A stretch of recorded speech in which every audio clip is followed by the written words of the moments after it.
Mr. President, ladies and gentlemen, I have only recently come here from the United States of America. And that being the case, I cannot stand before this august body without prefacing my statement in defense of closer unity of Africa,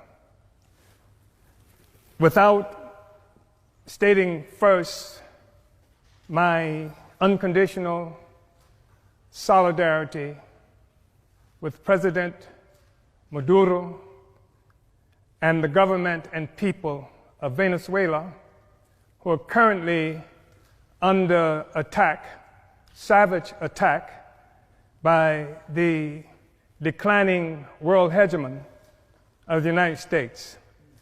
I think it's absolutely necessary to say that coming from that country, and especially looking at the fact that the United States travels the world preening,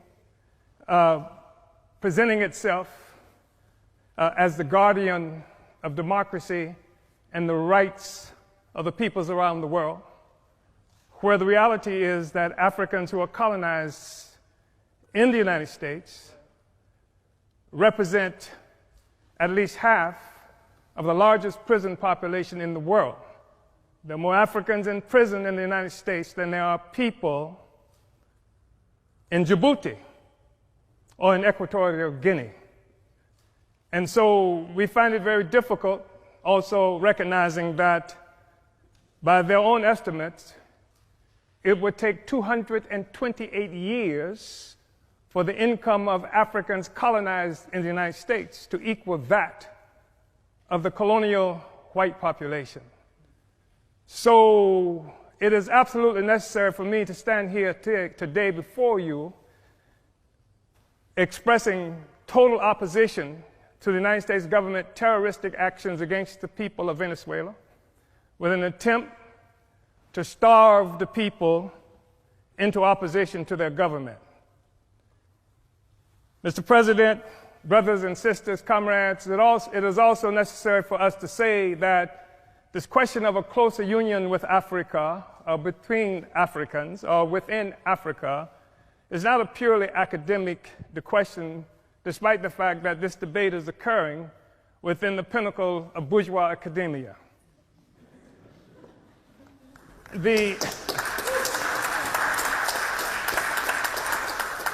That there is a natural, historical inclination for Africa and African people to be united, which is one of the reasons I am here today.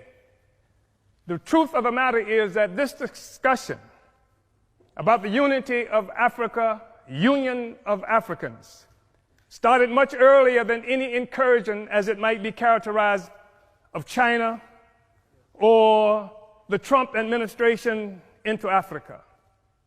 The reality is that Africa came under assault some 600 years ago when Portugal first came and captured African people and initiated the process that would begin capitalism and would establish and consolidate the identity of Europeans in the world.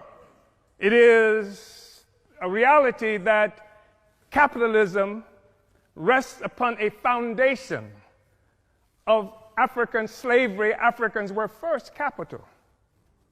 And in order for this to occur and to last, it was absolutely necessary to keep African people divided so that we could not resist this horrible incursion on Africa that continues up to now.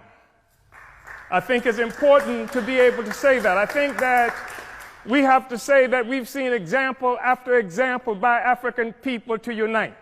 We've seen what used to be warring tribes in this geographical terrain that we occupy at this moment, able to achieve a sense of sameness that people refer to as nations, founded on a common economy that came from slavery and colonialism.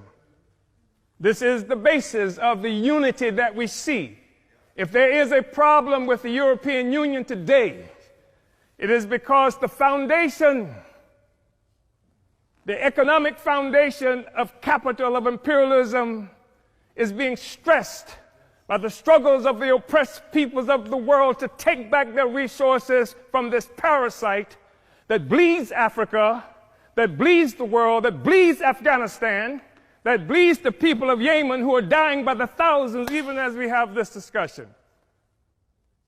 This is the basis of a Brexit. It can't stand together anymore because the host is rejecting the parasite. And it's creating crisis throughout Europe and throughout the imperialist world. I think it's necessary, brothers and sisters, to say that there has been a natural trajectory by African people for closer union.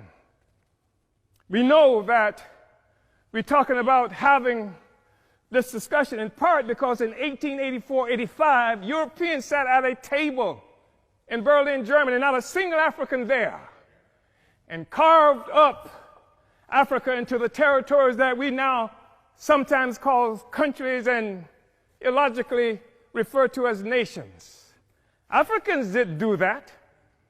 It was Europe that did that. It was Europe and imperialism that required Africa to be divided so that the resources of Africa, both human and material, could come and pave the streets in London and grow the buildings in Amsterdam and bring clean water to New York, while the streets in Sierra Leone are not paved. And the people in Sierra Leone do not have clean water. And there's no national electric grid there.